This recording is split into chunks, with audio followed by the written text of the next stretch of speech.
কুরআন মধুর বাণী আমি যখনই শুনি আমার মন ভরে যায়।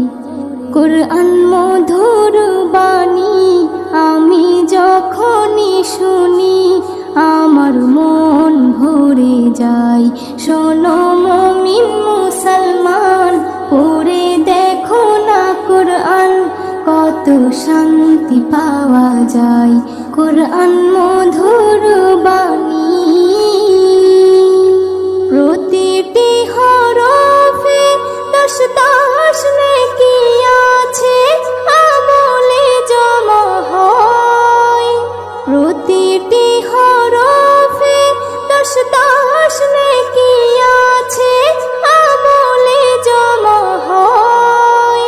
পাপের খাতা হতে পাপ যায় তোমার হেঁটে, নেকিতে হয় বোঝাই। এমন বরকতময় মেলে সবারই দাওয়াই। শোনো মুমিন মুসলমান, পড়ে দেখো না কুরআন, কত শান্তি পাওয়া যায়। কুরআন মধুর বাণী।